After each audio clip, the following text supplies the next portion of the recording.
Assalamualaikum warahmatullahi wabarakatuh. Terima kasih bagi kalian yang telah mengklik video ini.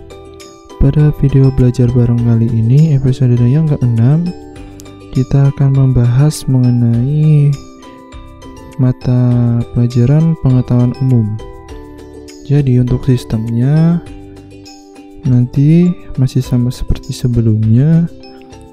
Jika kalian nanti akan mengerjakan, kalian bisa mempost terlebih dahulu untuk soalnya. Kemudian jika kalian sudah selesai, kalian bisa melanjutkan videonya, karena di tiap soal nanti akan ada pembahasan pada soalnya. Oke, untuk menghemat waktu, kita langsung ke soal yang pertama. Nomor 1. Penulisan sejarah berdasarkan cerita atau realita disebut A. Kronologi, B. Historiologi, C. Periodisasi, D. Kronik. Oke, kita lanjut ke pembahasan. Historiografi atau historiologi merupakan penulisan suatu peristiwa sejarah dengan berdasarkan cerita atau realita. Historiografi mengkaji bagaimana suatu peristiwa dapat terjadi di masa lampau, tokoh-tokoh yang terlibat, waktu kejadian, hingga tempat di mana kejadian tersebut berlangsung. Historiografi juga dianggap sebagai bagian dari cerita sejarah. Dalam perkembangannya, historiografi terbagi menjadi berbagai jenis. Ada historiografi tradisional, kolonial, hingga nasional. Jadi jawaban untuk nomor tadi adalah B, historiologi. Oke, kita lanjut ke soal berikutnya. Nomor 2, salah satu wujud peninggalan budaya masyarakat prasejarah di Sulawesi Selatan adalah peninggalan di Gua Leang Patae dalam bentuk A. Bangunan tempat ibadah, B. Sampah dapur, C. Candi kecil, D. Lukisan dinding gua. Oke, kita lanjut ke pembahasan. Leang Patae termasuk ke dalam jenis gua prasejarah. Di gua yang berada di gugusan bukit Kars ini memiliki tinggalan gua prasejarah yang unik dan beraneka ragam. Tinggalan arkeologis budaya Toala, Sulawesi Selatan. Gua ini memberikan gambaran kehidupan manusia masa lampau. Gua yang berada pada deretan gua-gua yang ada di hamparan pegunungan, batu ini sangat menarik perhatian terutama para ilmuwan. Gua ini bertipe gua lingkungan lembah. Tinggalan arkeologi yang ditemukan di Leang Patae antara lain lukisan di dinding gua bergambar cap telapak tangan dan lukisan babi rusa. Jadi jawaban untuk nomor tadi adalah D, lukisan dinding gua. Oke, kita lanjut ke soal berikutnya. Nomor 3, Kekaisaran Romawi Timur dapat bertahan selama 10 abad lamanya. Hal ini disebabkan karena A. Memiliki pasukan militer yang tangguh, B. Menguasai jalur perdagangan ke Laut Hitam, C. Konstantinopel merupakan kota terendah, D. Letak ibu kota Konstantinopel sangat strategis. Oke, kita lanjut ke pembahasan. Runtuhnya Kekaisaran Romawi Barat tahun 476 Masehi tidak mempengaruhi perkembangan pemerintahan Kekaisaran Romawi Timur, atau yang dikenal pula dengan nama Kekaisaran Byzantium. Sejak runtuhnya Kekaisaran Romawi Barat, Kekaisaran Romawi Timur dapat bertahan hingga 10 abad lamanya.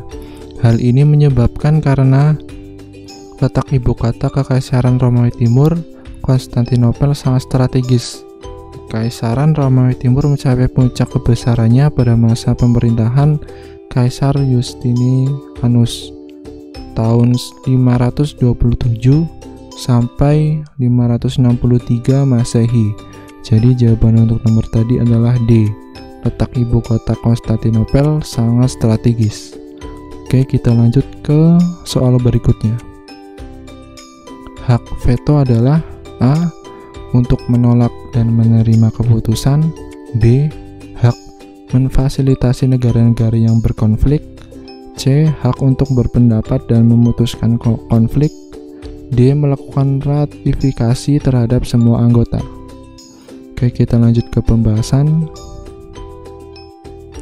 Hak veto adalah merupakan hak untuk menolak keputusan, ketetapan, rancangan, dan undang-undang yang diajukan salah satu anggota negara PBB. Alasan kelima negara ini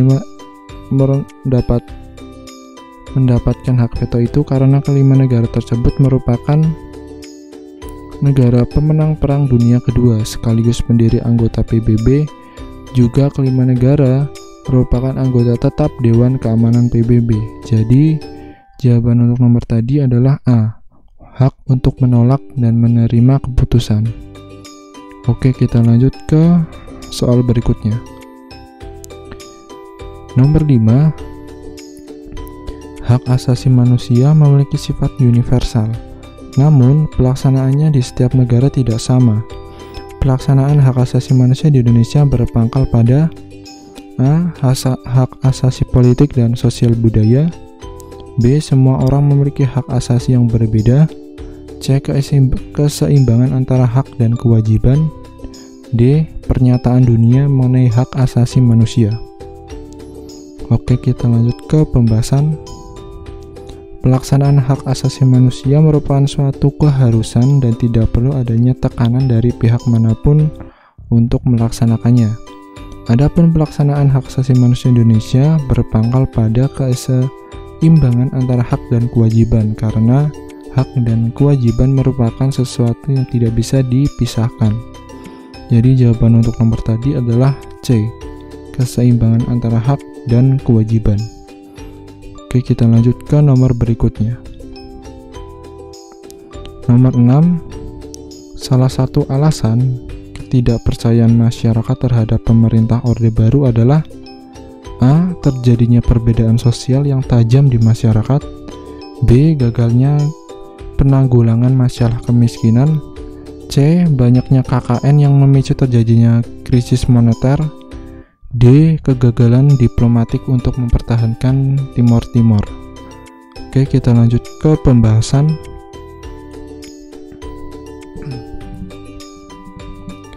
Pada Agustus 1997, nilai rupiah turun 9%. Bank Indonesia mengakui tidak bisa membendung rupiah terus merosot. Pada Januari 1998, rupiah tenggelam hingga level 17.000 per US dollar atau kehilangan 85%. Kondisi itu membuat hampir semua perusahaan modern di Indonesia bangkrut. Respon pertama pemerintah terhadap krisis ekonomi dengan diumumkan reformasi. Namun proyek-proyek para kroni dan keluarga masih didundungi. Perjanjian dengan IMF pada 1997 mengakibatkan 16 bank tutup. Hanya 2 bank milik keluarga dibuka kembali. Kondisi tersebut semakin meneguhkan anggapan para pengamat dalam dan luar negeri bahwa rezim Orde Baru sudah terbelit nepotisme, korupsi, dan inkompetensi. Jadi jawaban untuk nomor tadi adalah B. Gagalnya penanggulangan masalah kemiskinan. Oke, mungkin sekian untuk video kali ini. Kurang lebihnya mohon maaf. Wassalamualaikum warahmatullahi wabarakatuh.